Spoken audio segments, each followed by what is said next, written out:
Thrissur പോട്ടയിൽ bank ജീവനക്കാരെ ബന്ദിയാക്കി മോഷണം നടത്തി 15 ലക്ഷം രൂപ മോഷണം പോയി എന്നാണ് ബാങ്ക് ജീവനക്കാർ ഇപ്പോൾ പോലീസിനെ അറിയിച്ചിരിക്കുന്നത്. ഫെഡറൽ ബാങ്ക് ശാഖയിലാണ് മോഷണം നടന്നത്. ഉച്ചഭക്ഷണത്തിന്റെ സമയത്ത് ബാങ്ക് ജീവനക്കാർ ഭക്ഷണം കഴിക്കാൻ പോയ സമയത്ത് ബാങ്കിൽ 2 പേർ മാത്രമാണ് ഉണ്ടായിരുന്നത്. അവരെ ബന്ദിയാക്കിയാണ് മോഷണം നടത്തിയിരിക്കുന്നത്. അപ്പോൾ ആ മോഷ്ടാവ് വരുന്നതിന്റെ CCTV ദൃശ്യങ്ങളാണ് ഒരിക്കൽ കൂടി പ്രേക്ഷകരിലേക്ക് എത്തിക്കുന്നത്. കൂടുതൽ വിശദാംശങ്ങളുമായി സൂരജ് സജി ഒരിക്കൽ കൂടി ചേരുന്നുണ്ട്. സൂരജ്, ഈ ബാങ്കിൽ ആകെ എത്ര ജീവനക്കാരുണ്ട്?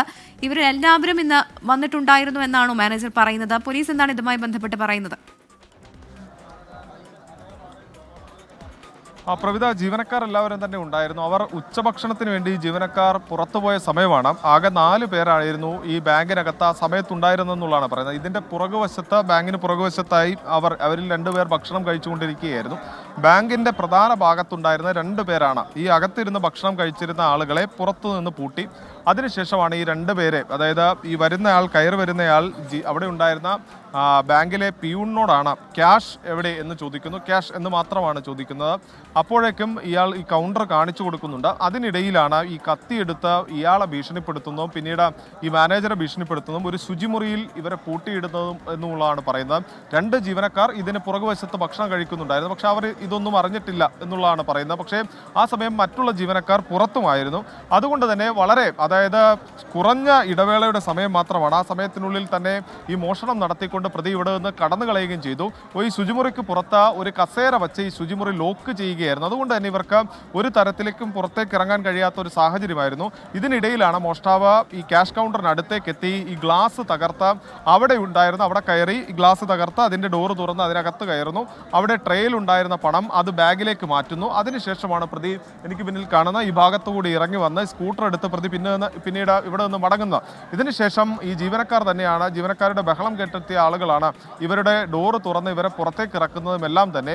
ആ സമയത്താണ് ഈ നാട്ടുകാർ പോലും ഇത്തരത്തിൽ പട്ടാപ്പകൽ ഇതുപോലൊരു തിരക്കേറിയ സ്ഥലത്ത് ഒരു വലിയ കവർച്ച നടന്നു എന്ന വിവരം ഇവർ മനസ്സിലാക്കുന്നത്. അതൊരു വലിയ തുക എന്നതിനപ്പുറത്തേക്ക് എങ്ങനെ ഒരു പട്ടാപ്പകൽ ഇതുപോലൊരു സ്ഥലത്ത് ഇത്തരത്തിലൊരു വലിയ കവർച്ച നടത്താൻ കഴിയുന്നു, യാതൊന്നും സംഭവിച്ചിട്ടില്ലാത്ത തരത്തിൽ അയാൾ ബാങ്കിനുള്ളിലേക്ക് കയറുന്നു, മോഷണം നടത്തുന്നു, തിരികെ ഇറങ്ങി വരുന്നു. ഒന്നും സംഭവിച്ചിട്ടില്ലാത്ത രീതിയിൽ തന്നെ അയാൾ മോഷണത്തിന് ശേഷം അവിടെ നിന്ന് മടങ്ങുന്നു എന്നുള്ള കാര്യമാണ് ഇപ്പോൾ വ്യക്തമാകുന്നത്. സൂരജ് പറയുന്നത് എന്തെന്ന് സൂരജ്, അതോടൊപ്പം തന്നെ ഈ ബാങ്കിലൊക്കെ സെക്യൂരിറ്റി ജീവനക്കാർ വേണ്ടതല്ലേ? എന്തുകൊണ്ടാണ് അത്തരത്തിൽ സെക്യൂരിറ്റി ഇല്ലാത്തൊരു സാഹചര്യം വന്നത്?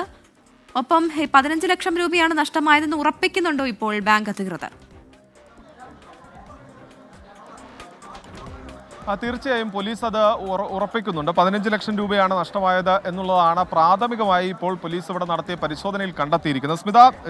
പ്രവിധ, ഇതിൽ ഒരു നിർണായകമായ വിവരം എന്ന് പറയുന്നത്, നേരത്തെ ഈ തൃശ്ശൂരിലടക്കം നടത്തിയ ATM കവർച്ചകൾ നമ്മുടെ മുന്നിലുണ്ട്. മാസങ്ങൾക്ക് മുൻപാണ് ആ ATM കവർച്ച നടന്നത്. പക്ഷേ അവിടെയെല്ലാം തന്നെ അവിടെ ഉണ്ടായിരുന്നൊരു ഈ മോഡ് ഓഫ് ഓപ്പറാൻഡി എന്ന് പറയുന്നത്, ഈ പ്രധാനമായും ഇതുമായി ബന്ധപ്പെട്ടുകൊണ്ട് പറയുന്നത്, അവിടെ ഉണ്ടായിരുന്ന പണം മുഴുവൻ കവർച്ച നടത്തി അവിടെ നിന്ന് പോകുന്നതിന് വേണ്ടിയാണ് ആ കവർച്ചാ സംഘം ശ്രമിച്ചത്.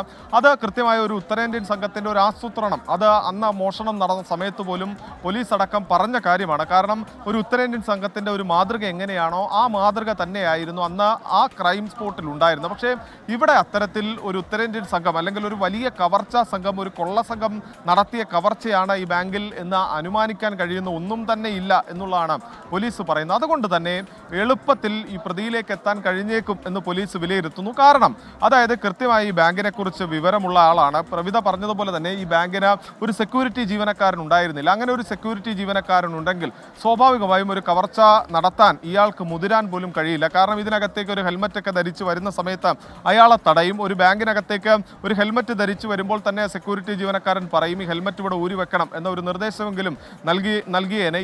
അതുപോലും നൽകാൻ ഒരു സെക്യൂരിറ്റി ജീവനക്കാരൻ പോലും ഇവിടെ ഉണ്ടായിരുന്നില്ല.